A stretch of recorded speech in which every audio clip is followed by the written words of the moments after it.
Grand Theft Auto, Vice City vs. San Andreas. Which game is better? Before we start, I would like you to hit that red subscribe button so that you never miss out on any of our videos. 9. San Andreas, the gameplay. Vice City's gameplay is too similar to Grand Theft Auto 3 for most to consider it a major step above its predecessor. San Andreas, on the other hand, does a lot to push the series forward. Players can aim freely, crouch walk, climb objects in the environment, and much more.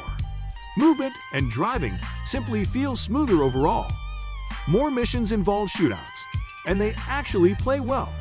Shooting and aiming feels wonky in Vice City, while gameplay is much smoother in San Andreas.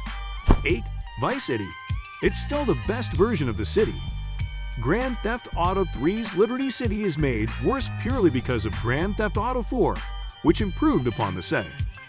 The same goes for Los Santos and San Andreas being recreated in Grand Theft Auto 5. However, there is no HD recreation of Vice City's map to make the original look worse by comparison. Maybe fans will get one in the future, but until then, the Vice City from 2002 is still the best foe Miami players have. 7. San Andreas, the story. Vice City is a relatively simple tale about a criminal building up an empire. It is compelling from a gameplay perspective, but there is nothing really interesting or unique in the meat of the story. San Andreas, on the other hand, is an epic crime story with dozens of characters. Players are led to believe the game will be about one thing before the whole story is turned on its head, and players are sent down a whole other path. Along the way, the main character, Carl Johnson, grows and changes, keeping players engaged. 6. Vice City, more open-ended. Vice City is uniquely structured for a Grand Theft Auto game. After a certain mission, the game lets players acquire property and complete missions for each of them in any order. While San Andreas has assets and side missions, they are not directly tied to progression. Reaching the credits in San Andreas is still just a linear series of missions. There are a lot of them, about 100 to be exact, but they follow a typical path. The level of choice in Vice City makes players feel like they have more control. 5.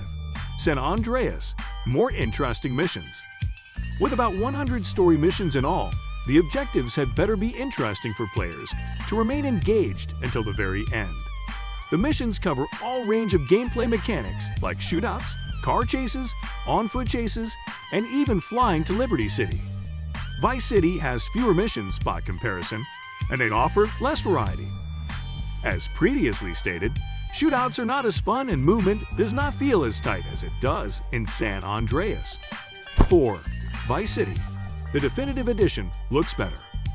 There has been a lot of controversy around the definitive editions of the trilogy released recently. The graphics have come under a lot of criticism, and there are numerous technical issues. San Andreas suffers the most of the three. Some argue that certain aesthetic choices destroy the PS2 game's unique vibe. On the other side of the coin is Vice City, which fares better with the upgrades. Character models still look strange at times, but the overall look of the city is improved. 3. San Andreas, RPG mechanics. San Andreas forces players to pay close attention to CJ's stats. If he goes too long without eating, he grows weaker. But if players feed him too much, he will gain weight and won't be as agile. Additionally, certain stats like stamina, muscle, and lung capacity increase as players do certain activities. CJ gets better at driving cars, bikes, and motorcycles the more he engages with them. He also gets better with certain weapons as he uses them. This makes players feel like everything they do counts and has an effect on their game. 2.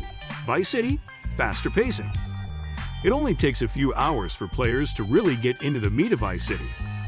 After a small series of missions, players are already big-timers, doing missions with large set pieces.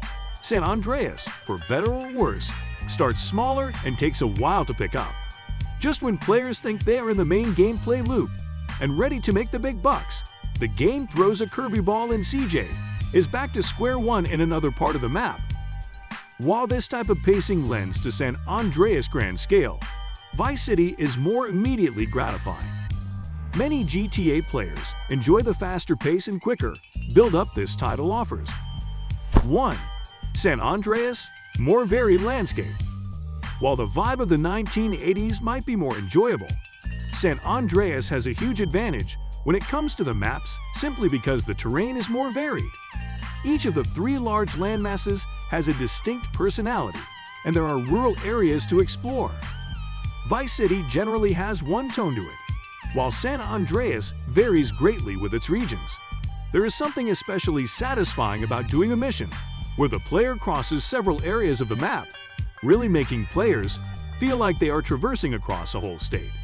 This brings us to the end of our video. I hope you enjoyed it. Hit like if you did, and don't forget to subscribe to our channel so that you don't miss any of our videos in the future.